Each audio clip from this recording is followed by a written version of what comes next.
kasing laki ng 60 Earth ang butas na nakita ng NASA sa araw. Ikukwento ko sa inyo, mga katinagalog ko, kung ano nga ba ang higanteng butas na ito. Isang higanteng butas ang nagbukas sa ibabaw ng ating haring araw. Naglalabas ito ngayon ng napakalakas na enerhiya at talaga namang matindi at napakamabilis na radyasyon. Mas kilala po ito, mga katinagalog ko, sa katawagan na ang solar wind. At ito naman po ay tumatama sa mga planeta na nakapaligid sa ating haring araw, kasama na po ang ating Earth.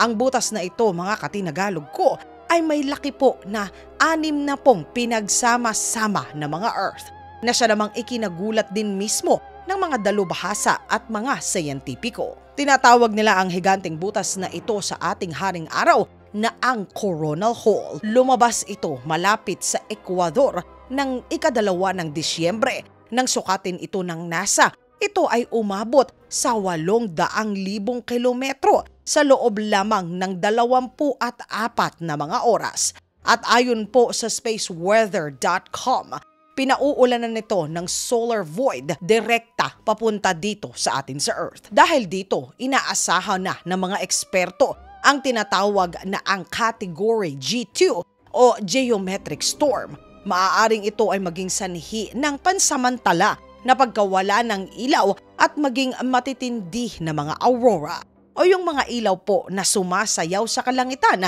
sa mga bansa na nakakakita sa mga ito.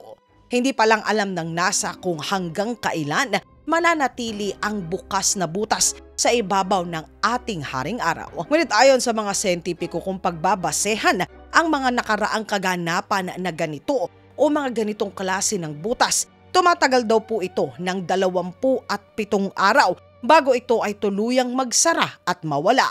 Dagdag nila na tulad naman ang ating Earth, umiikot din naman ang ating haring araw at hindi magtatagal sa pag-inog nito ay iikot din palayo ang butas mula sa ating planeta. Magandang balita ito dahil hindi na tayo nito masyado pa na mapauulanan ng radyasyon katulad naman ng nangyayari ngayon. Mga katinagalog ko, kukunin ko na rin po ang pagkakataon upang mas maintindihan ninyo kung gaano po kalaki ang pinag-uusapan natin na mga bituing araw sa araw na ito. Ganito po kalaki ang araw kung ikukumpara po natin sa ating Earth at maging iba pang planeta dito sa ating solar system. Dito nyo po makikita ang pagkukumpara ng laki ng bawat isa. Ganito naman po kalaki ang bituin na Antares kung ikukumpara po sa ating sariling haring araw. Samantalang kung ikukumpara naman ang ating haring araw sa bituin na tinatawag na ang Betelgeuse, ito naman po ang kanya na magiging sukat.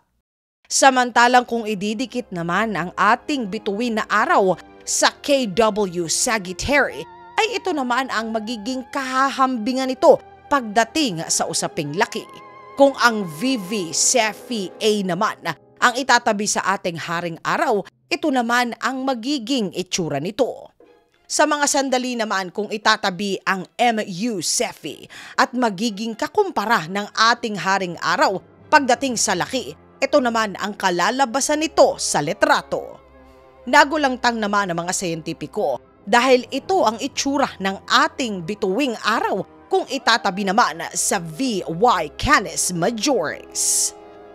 Mas nataraugan naman ang ating mga siyentipiko nang madiskubre nila ang bituin na tinatawag na ang Uy Scuti. Hindi nila akalain na may ganito palang kalaki na uri ng bituin. Upang mas maintindihan, mga katinagalog ko, nang pagkumparahin ang laki ng ating haring araw sa natagpuang bituin ng Uy Scuti, ito ay ang naging kalalabasan. Tila ba naging kasing liit ng tuldok ng ballpen ang ating haring araw, samantalang kasing laki naman ng bola ng basketball ang Uy Scuti. Patunay lamang ito, mga katinagalog ko, na kung sino man po ang may likha sa ating kalawakan ay talaga naman po na sadyang hindi masusukat ang kapangyarihan. Mga katinagalog ko, kung bibigyan po ba kayo ng pagkakataon, anong planeta po ba ang nais ninyo na malapitan na makita? Isulat po ang inyong saloobin sa comment section sa ilalim upang sama-sama naman po na ito ay ating basahin. Mga katinagalog ko, maraming salamat po sa pagsama ninyo sa segment natin sa araw na ito.